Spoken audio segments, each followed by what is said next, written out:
आज हम लेकर आए हैं एक और ऐसा वीडियो जिसमें हम बात करेंगे उन आश्चर्यों के बारे में जिसका जवाब आज तक ना विज्ञान दे पाया है और ना ही कोई मनुष्य।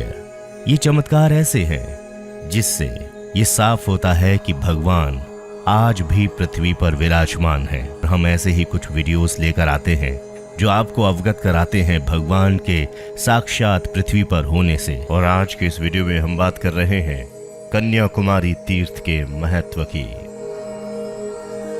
पद्म पुराण के अनुसार कावेरी में स्नान करके मनुष्य इसके बाद समुद्र तटवर्ती कन्या तीर्थ में स्नान करे। इस कन्याकुमारी तीर्थ के जल का स्पर्श कर लेने मात्र से ही मनुष्य सभी पापों से मुक्त हो जाता है। आइए जान लेते हैं कन्याकुमारी मंदिर की धार्मिक पृष्ठभूमि। कहते हैं कि राक्षस बाणासुर ने तपस्या करके भगवान शिव को प्रसन्न किया और उनसे अमरत्व का वरदान मांगा। भगवान शंकर ने उसे वरदान दिया और कहा, कुमारी कन्या के अतिरिक्त तुम सबसे अजय रहोगे। अमरत्व का ये वरदान पाकर राक्षस बाणासुर त्रिलोकी में उत्पात करने लगा। उसके उत्पात से पीड़ित देवता भगवान विष्णु के शरण में गए। भगवान ने उन्हें यज्ञ करने का आदेश दिया।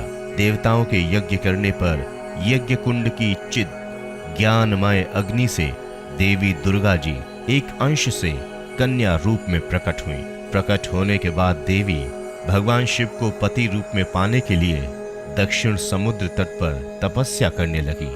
उनकी तपस्या से प्रसन्न होकर भगवान शंकर जी ने उनका पाणी ग्रहण करना स्वीकार किया। देवताओं को ये देखकर चिंता हुई कि यदि देवी का विवाह हो गया तो बाणासुर का अंत नहीं हो सकेगा।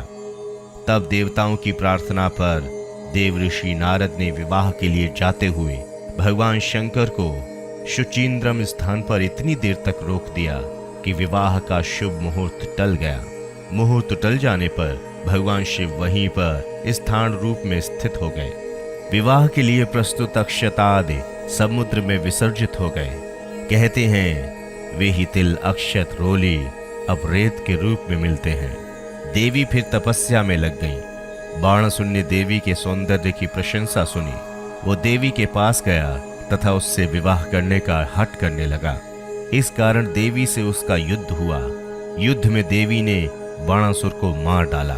कहा जाता है कि देवी का भगवान शिव के साथ कलयुग बीत जाने पर विवाह संपन्न होगा। अब आपको करवाते हैं कन्याकुमारी मंदिर के दर्शन। कई द्वारों के भीतर जाने पर कुमारी देवी के दर्शन होते हैं। देवी की यह मूर्ति प्रभावोत्पादक तथा भव्य है। देवी के एक हाथ में माला है। विशेषोत्सव पर देवी का हीरकादि रत्नों में श्रृंगार होता है। भद्रकाली मंदिर। कन्याकुमारी के उत्तर अग्रहार के बीच में भद्रकाली का मंदिर है। ये कुमारी देवी की सखी मानी जाती है। ये 51 शक्तिपीठों में से एक शक्तिपीठ भी है। यहाँ देवी सती का पृष्ठ भाग गिरा था।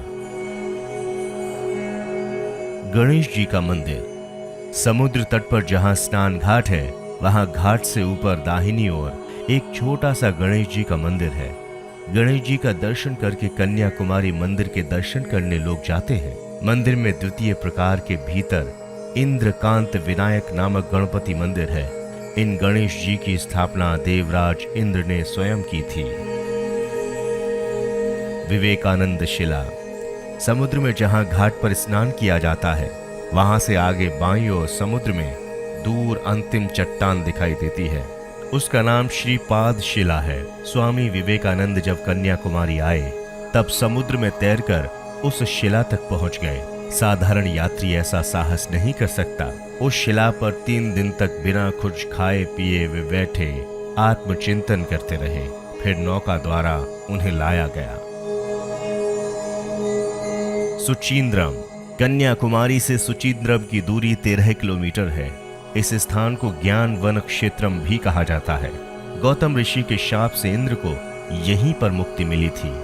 यहाँ इंद्र उस पाप से पवित्र हुए थे, इसलिए इस स्थान का नाम सुचींद्रम पड़ा।